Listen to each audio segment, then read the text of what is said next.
Hello student, आप देख रहे हैं नॉलेज हब बाय दीपक सर। और आज हम समझते हैं कि किस तरह से जो हमारा अर्थ है उसके लेयर को 3 पार्ट में डिवाइड किया गया है। जैसे आप सभी जानते हैं कि क्रस्ट, मेंटल, कोर। तो जैसे आप देखेंगे कि जो अर्थ का पार्ट होता है मेनली, ये आप ऊपर देखिए कि इसको एक लेयर से काटा गया है, एक लेयर से काटा गया है। और यहाँ आप देखिए कि एक एग्रीकल्चर की लैंड तैयार कर दी गई है। यानी कहने का मतलब है कि अगर आप देखेंगे, समझेंगे, तो हमारा फर्स्ट लेयर किसको हम समझेंगे? सबसे पहले हम उस लेयर को समझेंगे, क्योंकि वहाँ आपका क्रस्ट है। और क्रस्ट के बाद फिर मेंटल होता है, कोर होता है। आइए आपको दिखा देते हैं कोर को भी।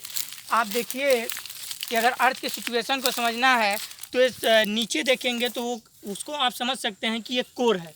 यानी कि अगर ऊपर से आप समझिए तो सबसे पहले आप क्रस्ट को समझते हैं, फिर कुछ नीचे आते हैं तो अर्थ का जो लेयर होता है वो मेंटल होता है, और सबसे नीचे जाते हैं तो अर्थ का लेयर आपका कोर होता है। तो आप देखेंगे ध्यान से कि जो आपका मेन अर्थ है, यानी जिस पर हम सब रहते हैं, जो लैंड है, जो क्रस्ट है, वो लिक्विड ना होकर आपका वो सॉलिड होता है। और जो आपका मेंटल होता है वो सेमी सॉलिड होता है। जो कोर होता है वो क्या होता है? लिक्विड होता है। मैंने अर्थ के स्ट्रक्चर को समझाने के लिए यह एक छोटा सा एग्जांपल लिया था, दोबारा आपको दिखा देता हूँ। एक बार आप इसको देख लीजिए और इसको आप अच्छे से समझ सकते हैं कि जो अर्थ होता है वो मेनली 3 पार्ट में डिवाइड होता है। तो ध्यान से देखिएगा, अगर ये सिर्फ मैं आपको समझाने के लिए बता रहा हूँ कि किस तरह से हम अर्थ के स्ट्रक्चर को समझ सकते हैं।